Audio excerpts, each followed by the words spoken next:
Next point आपल्याला बघायचा आहे, the light zones in deep lakes. Okay,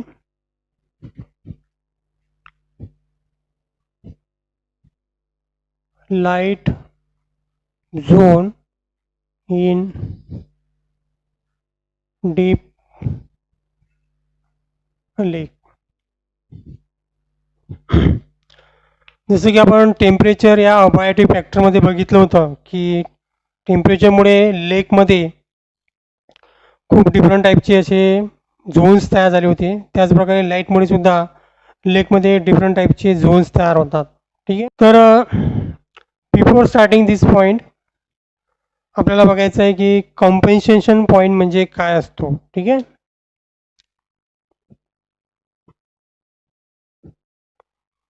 compensation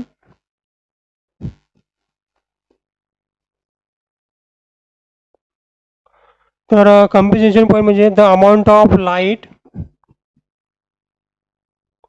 the amount of light intensity at which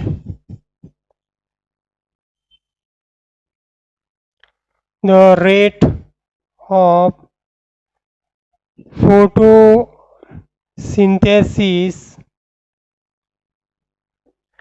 and respiration is same. अशी याची एक simple definition आहे की कॉम्पेन्सेशन पॉईंट म्हणजे कशाला म्हणतात, तर ज्या amount of intensity of light जी आहे त्या इंटेन्सिटी ऑफ लाईटवरती फोटोसिंथेसिस आणि रेस्पिरेशन या दोन्ही ज्या रिॲक्शन्स आहेत ह्या सारख्या होतात, त्या पॉईंटला आपण कॉम्पेन्सेशन पॉईंट म्हणतो. म्हणजे अशा लाईटमध्ये की ज्या लाईटवरती फोटोसिंथेसिस आणि रेस्पिरेशन ह्या दोन्ही रिॲक्शन सायमल्टेनियसली किंवा सारख्या होतात. ठीक आहे, त्याला कॉम्पेन्सेशन पॉईंट म्हणतात.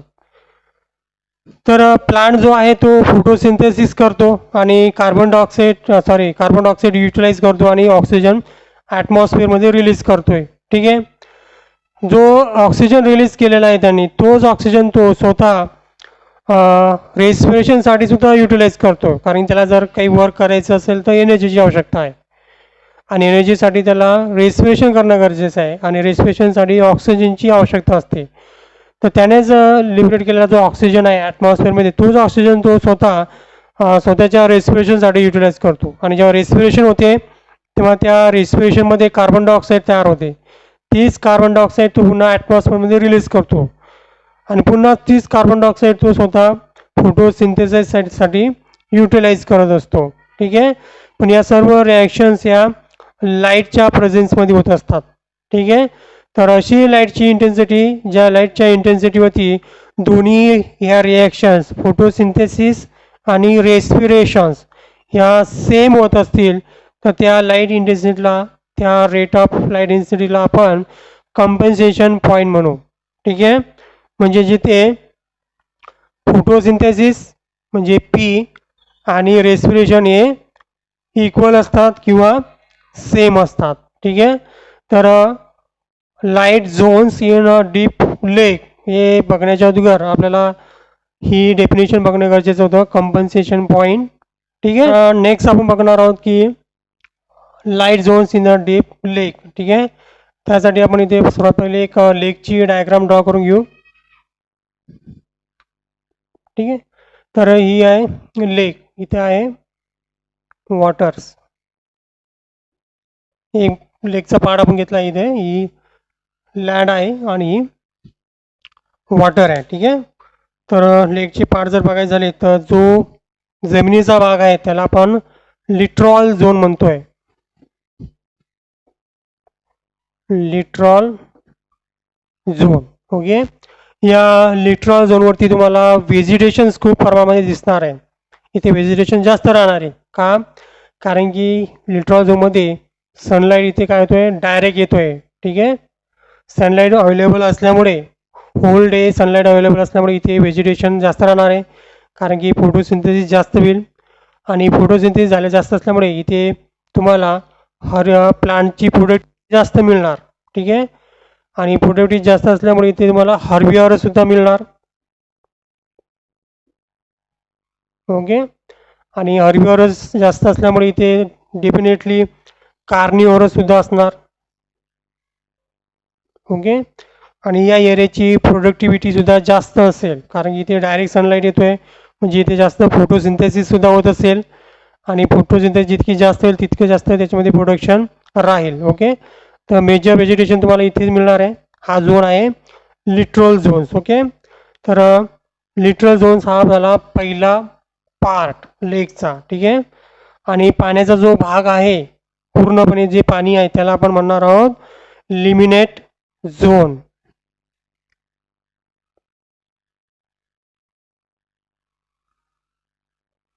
लिमिनेटिक झोन्स. ओके. लिमिनेटिक झोन. तर हा जो वॉटर बॉडी आहे पूर्ण याला आपण म्हणणार आहोत लिमिनेटिक झोन. ठीक आहे. कारण की आपण बघितलं होतं की लेकला ग्रीक वर्डमध्ये लिमिन्स म्हणतात. ओके. लिमिन्स म्हणजे वाट लेक. तर याला म्हणणार आपण लिमिनेटिक झोन्स. ठीक आहे. तर या वॉटर बॉडीचे 3 झोन्स पडतात. अप्परमोस्ट जो पार्ट आहे, अप्परमोस्ट जो झोन आहे ज्याच्यामध्ये सनलाईट पोहोचतात. ठीक आहे. ज्या पाण्याच्या पाठपर्यंत जिथपर्यंत सनलाईट पोहोचतात तो जो रिजन्स आहे लेकचा त्याला आपण म्हणणार आहोत फोटिक झोन.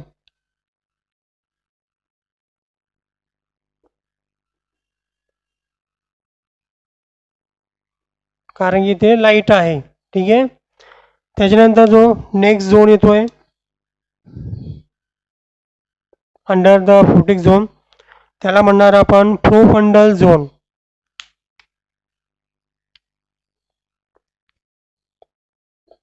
Profundal zone.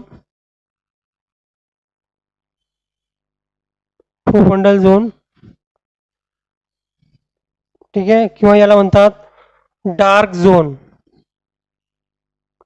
किंवा याला आणखी दुसरं नाव दिलेलं आहे ते म्हणजे ॲबिझल झोन्स. ॲबिझल झोन. ओके. आणि खालचा जो झोन आहे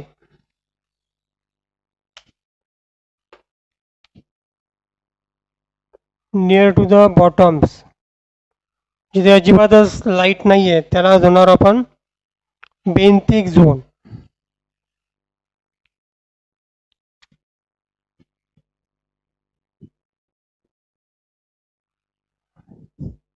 ओके. पुन्हा एकदा आपण बघूया. जमिनीचा जो भाग आहे त्याला लिट्रो झोन म्हणतात. पाण्याचा जो भाग राहील त्याला आपण लेमिनेटिक झोन म्हणणार. लेमिनेटिक झोन म्हणजे लिमिन्स म्हणजे लेक. ग्रीक वर्डमध्ये लेकला लेमेन्स म्हणतात. ठीक आहे. लेमिनेटिक झोन जो आहे तो आणखीन 3 पार्टमध्ये डिवाइड केलेला आपण. वरचा वॉटरचा पार्ट ज्याच्यामध्ये सनलाईट पोहोचतो आहे, इथे लाईट प्रेझेंट आहे, त्याला आपण म्हणणार आहे फोटिक झोन. त्याच्या खालचा जो रिजन्स येतो त्याला म्हणणार आपण प्रोफंडल झोन. प्रोफंडल झोनला आपण डार्क झोनसुद्धा म्हणतोय. त्याच्यानंतर त्याचं दुसरं नाव आहे ॲबिझल झोन्स. ओके. ॲबिझल झोन संपल्यानंतर खालचा जो बॉटमचा झोन येतोय किंवा बॉटमचा पोर्शन जो येतोय त्याला नाव दिलेलं आहे बेंथिक झोन्स. ओके. तर फोटिक झोन जो आहे तो पुढे आणखीन 2 पार्ट्समध्ये आपण डिवायडेड केलेला आहे. वरचा जो पार्ट आहे त्याला आपण फोटिक म्हणतो. ठीक आहे. Photic zone. आणि खालचा जो आहे त्याला डिसफोटिक झोन म्हणतोय. ठीक आहे.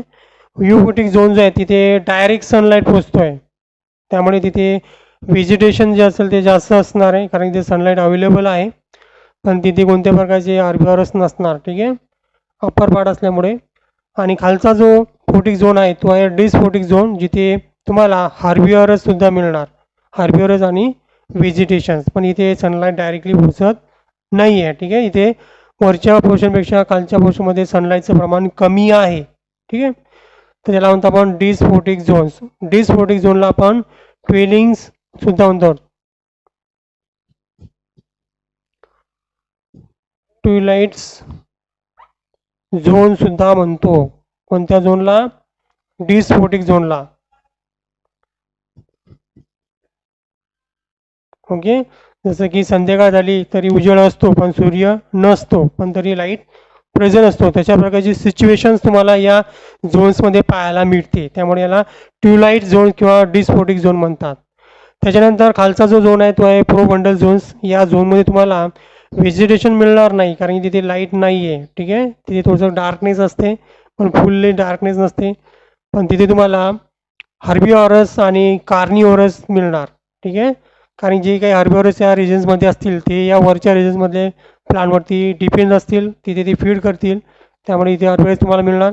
आणि त्या हर्बिओरसवरती जे फीड करणारे कार्निओरस आहे ते तुम्हाला थोड्या प्रमाणामध्ये इथे मिळणार. पण बेंथिक झोनमध्ये सर्वात खालचा जो झोन आहे तिथे मात्र तुम्हाला फक्त कार्निओरस आणि डिकम्पोजरस मिळणार, कारण तिथे लाईट नाही आहे. लाईट नसल्यामुळे तिथे व्हेजिटेशन तर नाहीच आहे, त्याबरोबर हर्बिओरस सुद्धा नसणार. आणि कार्निओरस असतील पण ते कोणते आहे? जे दुसऱ्या कार्निओरसवरती फीड करतात. ओके, असे कार्निओरस नाही की जे कार्निओरस हर्बिओरसवर फीड करतात, ते तुम्हाला मिळणार नाही. ते कुठे असतील? त्याच्या वरच्या झोनमध्ये, म्हणजे प्रोबंडल झोनमध्ये किंवा डार्क झोनमध्ये असतील. ठीक आहे, तर अशा प्रकारे याचं व्हेजिटेशन याची झोन्स तयार झालेले आहेत लेकचे according to the lights. Okay, तर सर्वात पहिले मेन झोन येतात लिटरल झोन आणि दुसरा येतोय लॅमिनेटिक झोन. ओके, लॅमिनेटिकचे 3 झोन पडतात. पहिला आहे फोटिक झोन, सर्वात वरचा आहे फोटिक झोन. त्याच्या खाली येतो प्रोबंडल झोन्स आणि तिसरा येतोय बेंथिक झोन्स. ओके, याच्यामध्ये फोटिक झोन जो आहे त्याचे 2 पार्ट पडतात. ठीक आहे, पहिला जो आहे तो U40 आहे, ज्याच्यामध्ये सनलाईट जास्त आहे as compared to the second one. दुसरा जो आहे तो डिस्फोटिक आहे. दोन्ही जे झोन्स पार्ट आहेत ते फोटिक झोनचे पार्ट आहेत.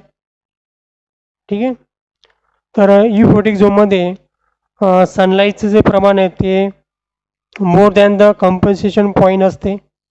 ज्या लाईटवरती कॉम्पन्सेशन होते त्याच्यापेक्षा लाईटचं पर्सेंटेज या झोनमध्ये जास्त राहते.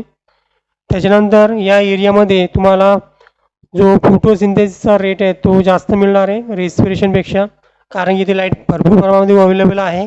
त्यामुळे इथे फोटोसिंथेसिस जास्तच होणार आहे मॅक्झिमम प्रमाणामध्ये. आणि लागणारी जी रिक्वायरमेंट आहे रेस्पिरेशनची ती ॲज युजल कॉन्स्टंट असणार आहे प्रत्येक ॲनिमलची किंवा ऑर्गॅनिझमची. ठीक आहे, तर हा रेशिओ तुम्हाला असा मिळणार आहे इथे.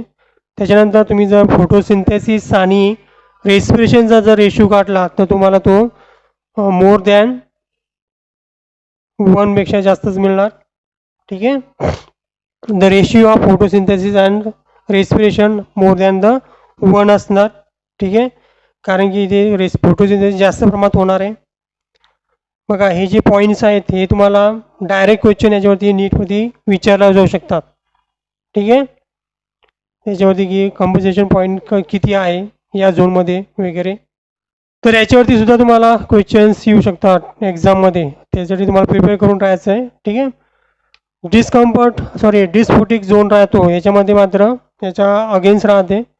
इथे जे टेम्परेचर राहते ते तुम्हाला कम्प्रेशन पॉईंट एवढं किंवा त्याच्या बरोबरीमध्ये मिळेल. ओके, सेम टूची साईन आहे. म्हणजे जेवढं ज्या रेटवरती कम्पोजिशन पॉईंट असतो लाईटची त्याच रेटवरती तुम्हाला इथे लाईट मिळणार. ठीक आहे, त्याच्यानंतर इथे फोटोसिंथेसिसपेक्षा रेस्पिरेशन जास्त असणार, किंवा दोघं सारखे असू शकतात. फोटोसिंथेसिस किंवा रेस्पिरेशन यांचा जो रेट आहे तो सारखा असू शकतो, किंवा इथे मला फोटोसिंथेसिसपेक्षा रेस्पिरेशनचा रेट जास्त असेल. रेशिओ जर काढला तुम्ही फोटोसिंथेसिस अपॉन R तर तुम्हाला तो 1पेक्षा कमी मिळणार, किंवा 1 एवढा मिळेल. ठीक आहे, नियर टू द 1 किंवा नियर 1पेक्षा कमी. ठीक आहे. तर हे पॉईंटसुद्धा तुम्हाला लक्षात ठेवायचे आहेत. दोन्ही झोनमध्ये तुम्हाला मेजर व्हेजिटेशन मिळणार, आरबीआरएस मिळणार, पण U40पेक्षा तुम्हाला DIS40मध्ये आरबीआरएसचं प्रमाण जास्त असणार. ठीक आहे. तर हे आहे light zones in the deep. काही वेळेस असा क्वेश्चन विचारला जातो याच्यावरती की जे काही ज्या प्रकारे लेकमध्ये झोन्स तयार होतात, लाईट झोन्स, तसे तुम्हाला ओशनमध्ये किंवा सीमध्ये सुद्धा असे लेयर्स तयार झालेले असतात. तर सीमध्ये किंवा ओशनमध्ये जिथपर्यंत लाईट पोहोचतो तो जो पार्ट आहे तो म्हणजे 500 मीटरपर्यंत. ठीक आहे. तर ओशनमध्ये तुम्हाला 500पर्यंत सनलाईट मिळेल किंवा लाईट असेल, पण more than the 500 metres in deep oceans तिथे लाईट नसणार. तर तिथे तुम्हाला व्हेजिटेशन मिळणार नाही.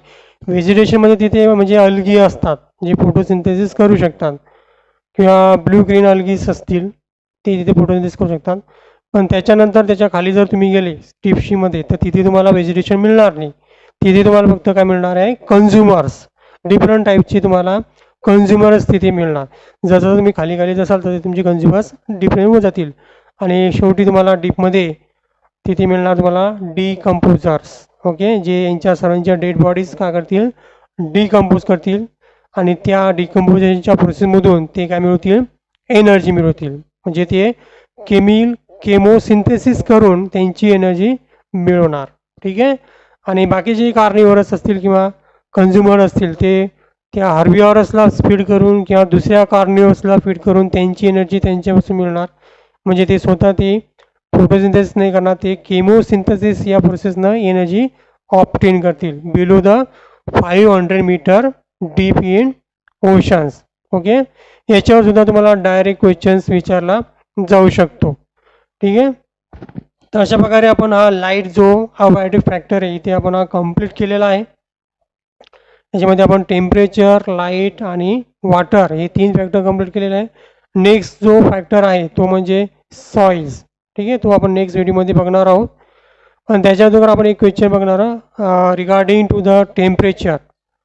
तर बऱ्याच वेळेस नीट एक्झाममध्ये असा क्वेश्चन विचारला जातो की ग्लोबल वॉर्मिंगमुळे किंवा ग्लोबल वॉर्मिंगचा इफेक्ट हा कोणत्या प्रकारे फौना किंवा फ्लोरावरती पडतो का. ठीक आहे, फौना आणि फ्लोरावरती इफेक्ट होतो का ग्लोबल वॉर्मिंगचा. फ्लोरा आणि फौना म्हणजे काय, it is a animals and plants. ठीक आहे. तर ग्लोबल वॉर्मिंगमुळे टेम्परेचर वाढते. टेम्परेचर इन्क्रीज झालं असेल तर त्या झोनमध्ये असलेले जो पार्ट आहे तो पुढे शिफ्ट होऊ शकतो. ठीक आहे. शिफ्ट जर झाला असेल तर त्याचा इफेक्ट डायरेक्टली तेथील व्हेजिटेशनवरती किंवा त्या ॲनिमल्सवरती होतो. तर याचा आन्सर आहे यस. ग्लोबल वॉर्मिंगचा इफेक्ट हा तेथील फ्लोरा किंवा फोनावरती होतो. का होतो, कारण की ते जे झोन्स आहेत ते शिफ्ट होतात. जसं की आपण बघितलं आहे की इक्वेटर रिजन्सपासून जर तुम्ही नॉर्थ पोल किंवा साऊथ पोलकडे गेला तर टेम्परेचर काय होते आहे, डिक्रीज होत आहे. आणि पोल्सवरती पोहोचल्यानंतर टेम्परेचर तर 0°C पोहोचते. ठीक आहे. पण जर ग्लोबल वॉर्मिंगमुळे जर टेम्परेचर इन्क्रीज झालं असेल तर त्या पर्टिक्युलर झोनचा जो पार्ट आहे तो पुढच्या झोनमध्ये शिफ्ट होऊन जाईल. ठीक आहे. म्हणजे नॉर्थ पोल किंवा साऊथ पोलचा पार्ट जो आहे तो टेम्परेट झोनमध्ये जाईल. टेम्परेट झोनचं जर टेम्परेचर वाढलं असेल, पूर्ण नाही वाढेल पण काही एखाद्या पार्टचा किंवा एखाद्या फॉरेस्टचा पार्ट जर त्याचं टेम्परेचर वाढलं असेल आणि ते टेम्परेचर पुढच्या झोनच्या टेम्परेचरसोबत जर मॅच करत असेल तर डेफिनेटली तो पार्ट जो आहे त्या झोनचा तो पुढच्या झोनमध्ये शिफ्ट होईल. म्हणजे सब ट्रॉपिकलमध्ये शिफ्ट होईल. सब ट्रॉपिकलमध्ये असं झालं असेल तर सब ट्रॉपिकलचा झोनसुद्धा ट्रॉपिकल झोनमध्ये शिफ्ट होतो आहे. आणि त्याचा डायरेक्ट इफेक्ट तिथलच्या व्हेजिटेशन्सवरती होईल. व्हेजिटेशनवरती झाला म्हणजे ॲटोमॅटिकली तिथे ॲनिमलवरती सुद्धा त्याचा इफेक्ट होईल, आहे की नाही. कारण की animals depend upon the plants, directly किंवा इनडायरेक्टली ते प्लांट्सवरतीच डिपेंड असतात. त्याचा आन्सर आहे किंवा ग्लोबल वॉर्मिंगचा इफेक्ट हा फ्लोरा आणि फौनावरती होतो due to the shifting of zones. Okay. त्याच्यानंतर आणखी एक क्वेश्चन्स आपल्याला बघायचं आहे की 3 प्रकारच्या अल्गीज असतात, तुम्हाला माहीत असेल. एक आहे ग्रीन, दुसरी आहे ब्राऊन आणि तिसरी आहे रेड. ओके. तर या तिन्ही अल्गीमध्ये कोणती अल्गी तुम्हाला डीप वॉटरमध्ये मिळणार, असा क्वेश्चन तुम्हाला नीटमध्ये विचारला जाऊ शकतो. आणखीन एक अल्गी असते, त्याला आपण ब्लू ग्रीन अल्गी म्हणतो, BGA. फक्त डिफरन्स असा आहे की ही प्रोकॅरियोटिक असते. ओके. आणि यांची जी सेल असते ती युकॅरियोटिक सेल असते. ठीक आहे. हे सेल टाईप्स आहेत, प्रोकॅरियोटिक आणि युकॅरियोटिक. बॅक्टेरिया जे असतात ते प्रोकॅरियोटिक असतात, मल्टीसेल्युलर ऑर्गॅनिझम जे असतात ते युकॅरियोटिक असतात. तर या एक्झाम्पलमधून कोणती अल्गी तुम्हाला ओशनच्या किंवा सीच्या डीपमध्ये मिळणार. ओके. तर इथे तुम्हाला माहिती आहे की ग्रीन अल्गी म्हणजे काय, तर जी अल्गी लाईटचे सगळे जे लाईट कलर्स आहेत ते ऑब्झर्व करते आणि त्या लाईटमधून फक्त ग्रीन लाईट जो आहे तो रिफ्लॅक्ट होतो आहे, म्हणून ती अल्गी आपल्याला ग्रीन दिसते. ब्राऊन अल्गीमध्ये सुद्धा सेम तसंच आहे की जेव्हा याच्यावरती लाईट पडतोय, जेव्हा याच्यावरती व्हाईट लाईट पडतोय, तर याच्यामध्ये बाकीचे जे लाईट स्पेक्ट्रम आहेत ते याच्यामध्ये ॲब्झॉर्व होतात, फक्त ब्राऊन कलरचा जो लाईट आहे तो रिफ्लॅक्ट होतो, त्याच्यामुळे ही अल्गी आपल्याला ब्राऊन दिसते. आणि रेड अल्गी सुद्धा सेम आहे की याच्यामध्ये रेड कलरची जी इंटेन्सिटी असलेली लाईट आहे तीच रिफ्लॅक्ट होते, त्यामुळे आपल्याला ही जी अल्गी आहे ती आपल्याला रेड दिसते. आपल्याला रेनबोचा जो स्पेक्ट्रम आहे तो आपल्याला माहिती आहे, कलरचा स्पेक्ट्रम, पहिला कलर कोणता, दुसरा कोणता, 7 कलर कोणते, ते आपण खालच्या क्लासमध्ये आपण कलरचा स्पेक्ट्रम बघितला आहे की आपल्याला माहिती आहे की तो स्पेक्ट्रम आपण पाठ केलेला सुद्धा असेल की सर्वात पहिले येतो VIGBVOR.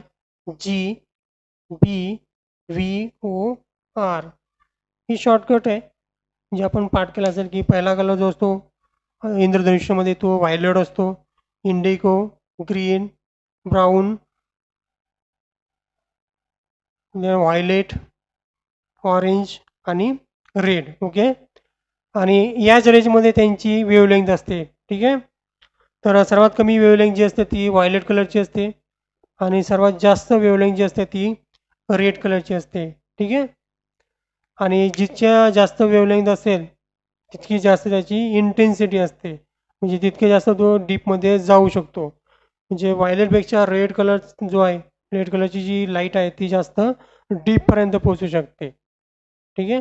पण इथे आपल्याला 3च कलर कन्सिडर करायचे आहे, ग्रीन, ब्राऊन आणि रेड. ओके. तर सर्वात जास्त इंटेन्सिटी कोणत्या लाईटची असेल, रेडची असेल, कमी कोणाची असेल, ब्राऊनची, आणि ब्राऊनपेक्षा कमी कोणाची असेल, ग्रीनची असेल. ठीक आहे. म्हणजे जर एखाद्या अल्गीमध्ये जर ग्रीन लाईट पडत असेल तर बाकीचे लाईट त्याच्यामध्ये ऑब्झर्व केल्या जात असतील आणि ग्रीन लाईट काय होते तिथे रिफ्लॅक्ट होत असेल. ठीक आहे. ग्रीन लाईट रिफ्लॅक्ट होते म्हणजे तिथपर्यंत ग्रीन लाईट पोहोचतोय. ठीक आहे. याचा अर्थ की ती जास्त डीपमध्ये नाही आहे. जर रेड लाईट रिफ्लॅक्ट होते म्हणजे तिथपर्यंत रेड लाईट पोहोचतोय. रेड लाईटची वेवलेंथ जास्त आहे, त्याची इंटेन्सिटी जास्त आहे, त्याची एनर्जी जास्त आहे, त्यामुळे तो डीपपर्यंत पोहोचू शकतो. ठीक आहे. तर याच्यावरच आपण सांगू शकतो की रेड अल्गी जी आहे ती डीपपर्यंत असेल. तर डीप ओशनमध्ये कोणती अल्गी मिळणार आपल्याला, तर रेड अल्गी मिळणार. ठीक आहे. तशा प्रकारे आपल्याला क्वेश्चन्स विचारू शकतात नीटच्या एक्झाममध्ये, ते समजणं गरजेचं होतं, त्यामुळे आपण हा क्वेश्चन इथे घेतलेला आहे. ठीक आहे. तर नेक्स्ट व्हिडिओमध्ये आपण बघणार आहोत सॉईल.